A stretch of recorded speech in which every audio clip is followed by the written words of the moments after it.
Welcome to Jimbo's Garage. Good afternoon, everyone. Welcome back to Jimbo's Garage. Well, today we're going to be making a simple little handrail for a raised backyard patio. We're going to be using this 1 by 1.5 rectangular tubing for the bottom rail, and this 5/8 square tube for the pickets. And we're going to be capping it off with this 2 1/4 cap mold, kind of a decorative cap mold for the top cap. So let's get started today's project. All right, so here's a good example of me using my table saw extension right here. This is pretty handy little addition to the shop. There are just a few more components that we are going to be using. Some 1.5 square tube for the posts and some 1.5 by 1/8 flat bar. You'll see where that comes in later. All right, so this cap mold right here is comes in different sizes. This is 2 1/4 right here. They come a little bit narrow, a couple of different profiles. I get this at kingmetals.com. Now, I'm not affiliated with them. They happen to have a facility right down the street here, and they've just got tons of different ornamental iron stuff that works out really well for me. All right, after all the pieces are cut, it's time to start doing a little bit of assembly. This particular section of railing is going to have a little return of about 34 inches, I believe it is on there. All right, so this is the 1.5 by 1/8 thick flat bar stock, and it is going to go on the underneath side of this cap mold. It's very important to clamp everything down on a welding surface if you can. Not everybody's got a welding table, but works really well this way. This piece of flat bar stock there's a little detent on the inside of the cap mold that accepts this 1.5 flat bar stock, and what this is for is so you can weld posts and pickets to the bottom side of this. So just a couple of 1-inch beads about a foot apart or so is all you really need. All you're doing is just holding this flat bar stock to the bottom of the cap mold. And you do have to be careful. Anytime you introduce heat to something like this, there's going to be some distortion, some warpage. It's just going to happen. So I do the best I can by clamping everything down as much as I can.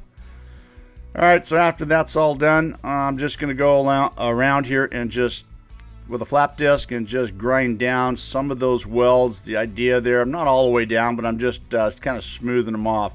Anybody runs their hand across the bottom there of the rail, you just kind of want to be sure you don't have anything that would be sticking up right there.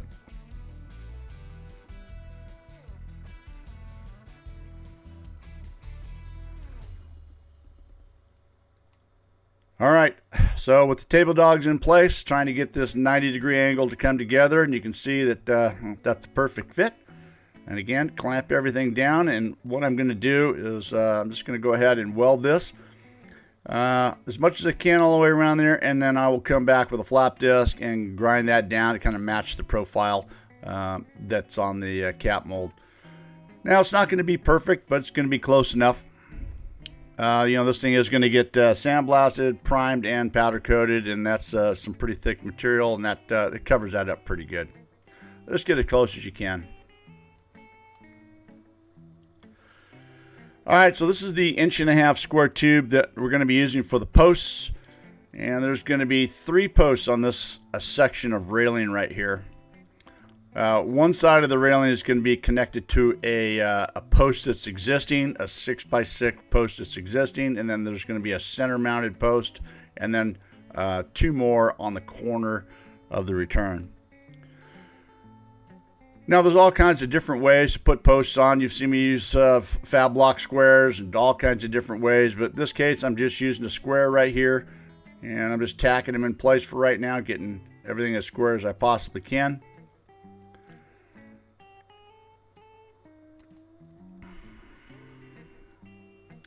I knew I was off to the one side right there, put the tack in the back side and just bend it right into place. And once you get everything close to being square,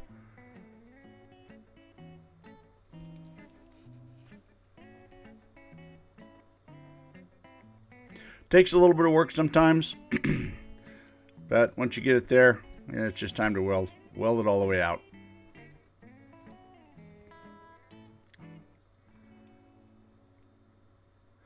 You can see I'm a little bit out of plumb right there.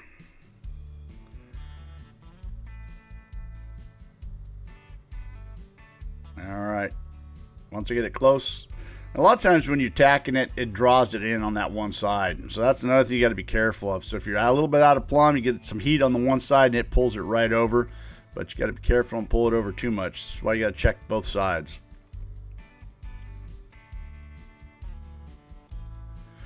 All right, you can see the deflection. See how that thing has pulled?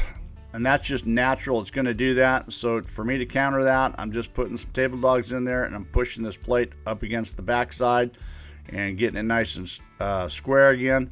And then because this is 1.5 inch square tube and that cap mold is 2 1/4 inches, it's a couple of shims right there to get everything nice and level. Once everything is nice and level and clamped down to the table, this is the bottom rail. This is the 1 by 1.5 inch bottom rail, and I'm going to be moving the bottom rail up 2 inches from the bottom. I want a couple of inches clearance off the bottom of the surface I'm mounting to. And then just once you get everything double checked and in place,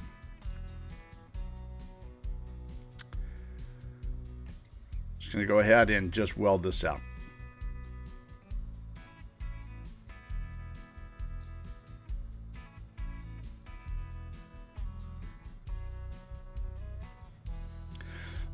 It's a simple little handrail. This is what I'm trying to just show, how to go about making simple handrails and how important it is to keep everything fastened down and nice and square as you're building it.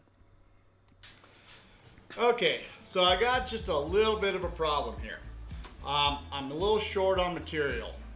This is some 1 inch by 1.5 inch rectangular tubing, and I need about 5 foot of it to go on this last section of railing right here. I don't have it. The problem is the material yard, my metal supply store I should say, is not open until Monday. It is Saturday, so I'm not going to be able to get this thing completed. But I do have some other stuff. We're going to kind of jump forward. I do have some other things I need to do here. We can cut all the pickets for this and get the pickets welded in this section and the return. I also have a detail on this section of the railing that mounts to a column, an existing column. The column is about 6 inches square, and at the bottom it's got a bump out detail.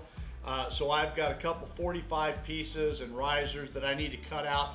I've got enough material here to do that, so I can cut out just about everything, and we can get the pickets and everything welded on this thing. We can move forward on this fence section, and then we'll finish this thing up on Monday, so I can get it to the powder coaters probably on Tuesday.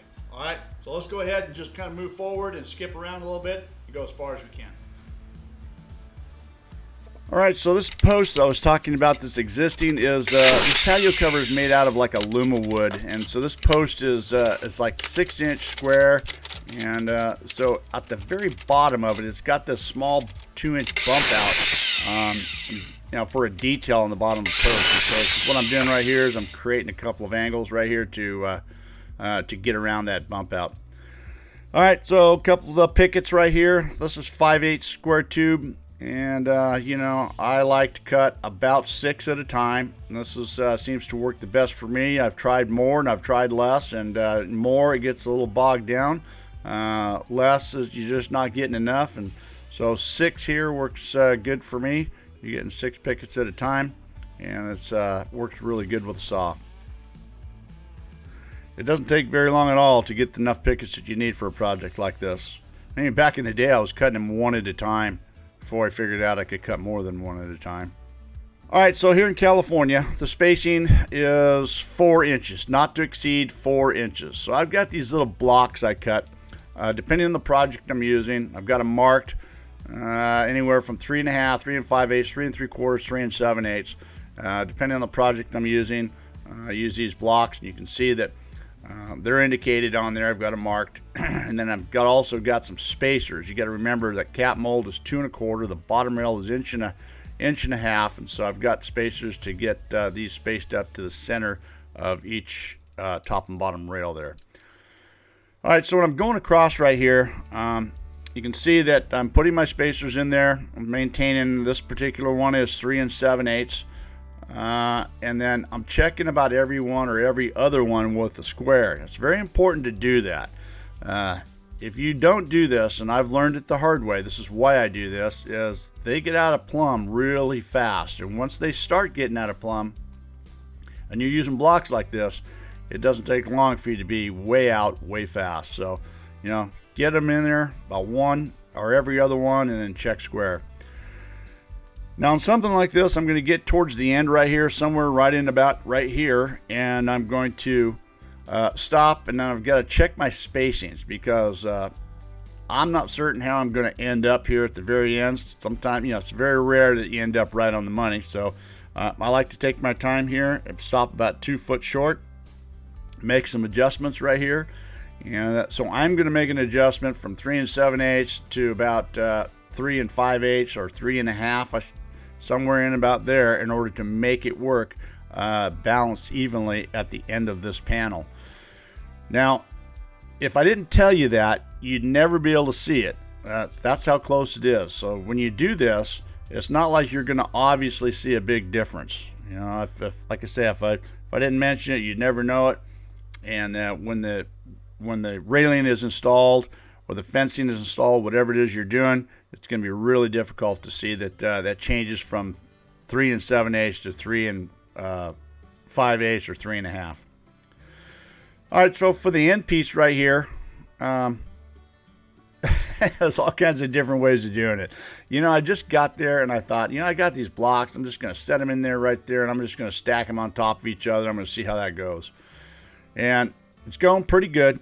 The higher you go, the harder it gets. Now, I could have done this a different way. I could have tipped it up on its end or done it a different way, but it just happened to be here. I turned the corner, and I had everything in my hand, and I just decided to go with it. You can see the higher you get, the harder it gets. I've only got a couple more to put in right here, so I just kind of went with it. Now, I do have some marks on both sides that I measured and marked. That's why you don't see me using a square going up here. So I know I'm square. I'm just working off the marks that I have on either side of the rail right there. All right, so those are all in, and I'm just going to take advantage of it while I can right here. And I'm just going to weld this out as much as I can anyway. All right, so it's a couple days later, and I've ended up getting back from the metal supply store and got my 1 by 1.5 inch rectangular tube, and we can finish this out. I'm just finishing up the cuts that I need. All right, and this is that little detail I was talking about right there. Again, everything nice and square, and I like to get everything fastened in place as much as you can anyway. You know, in this one here, I'm just tapping it into place. I get my clamps in there and get everything double checked for square. Once everything is nice and square, then I'm okay with just welding it together.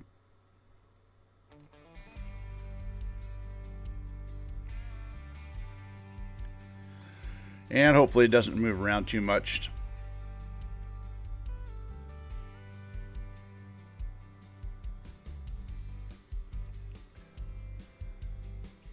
All right, and once that's done, just clean up the welds with the flap disc. You can see my torch lead holders there. I've got my angle grinder holder and my torch lead holder for the MIG gun. You know, they're pretty handy to have, especially if you got a table like this. That makes it nice and convenient. I have those available on my website at JIMBO'Sgarage.com. If you're interested, you can check them out there.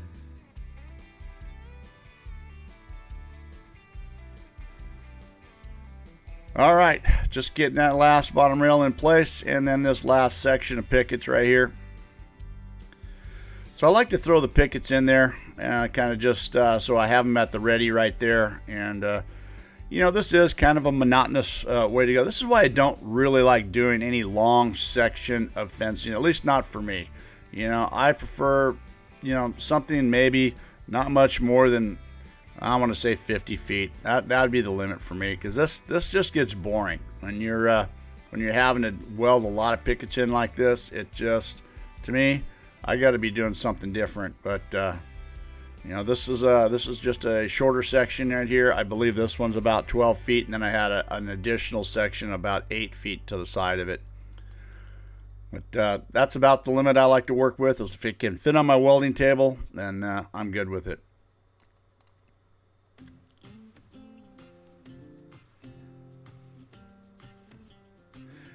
All right, same process. You can see right down to the very end right there, and I am just making my adjustments right here. Be sure everything is going to line up where I want it to. Checking for plumb, and that's really important. Now, I get a lot of people ask me, why do you only wear one glove? You know, you can see that I use that one hand a lot for a lot of different things. And primarily, most part of the heat and the sparks is on the other hand. And so for the most part, on most of the time, I just use one glove. I've used different types of gloves, smaller, lightweight gloves. And I'm not saying this is the way you do it. You should do it. That's just the way I do it. You know, I've got all these sets of gloves, and I've got the for me, the left hand glove is brand new. The right hand glove is used.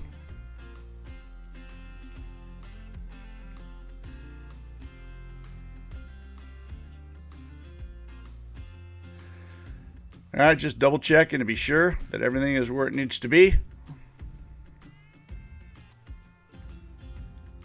All right, so now I'm going to flip it over on the other side. And I've welded all three sides of the pickets on that one side, and so all I got left right here is the back side right here.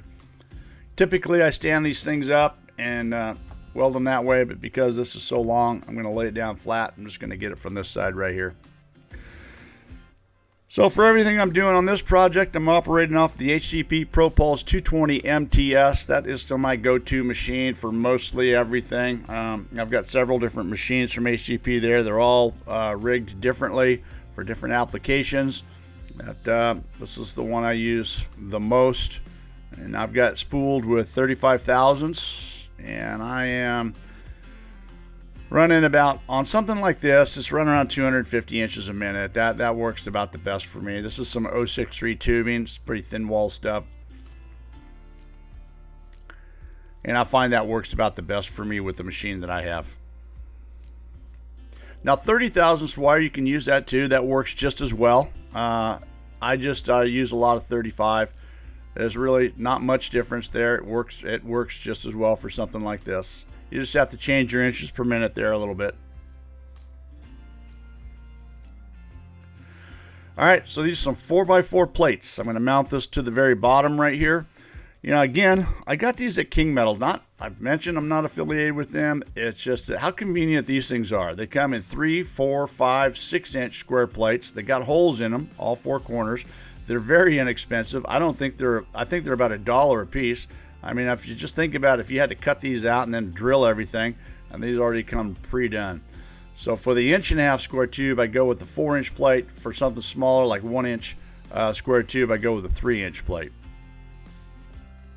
They come in different thicknesses as well, 3/16 and quarter, and all those sizes. This is 3/16.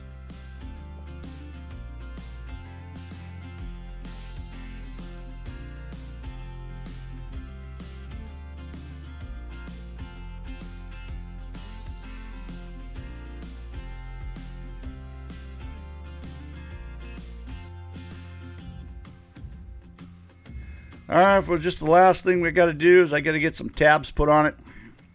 And so right here, again, I'm just kind of making a little radius with a washer. And then for this one area, I'm just going to kind of scroll around the outside, get over to the Burr King, kind of sand down the detail a little bit, get it close anyway with this top piece. And use my Champion drill bits. Now you're seeing that I'm drilling holes slightly off-centered. The reason for that is when I go to mount this, you can see that hole is off-center. It's easier for me to drill from one side right there and do my installation. If I had it in the center, I'd be on an angle, and it's too much of an angle, so I like to drill my holes off-center. All right, once you get the tabs welded on, a little bit of angle grinder work, flap disc work. Clean up that detail a little bit.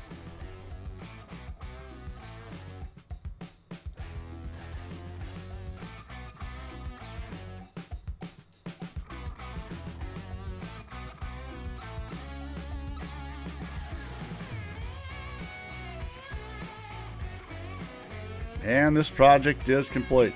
Fun little project, just showing you guys what it looks like to do something simple with a nice little detail on top. I hope you guys enjoyed watching this video. Thanks for watching, and we'll see you next week.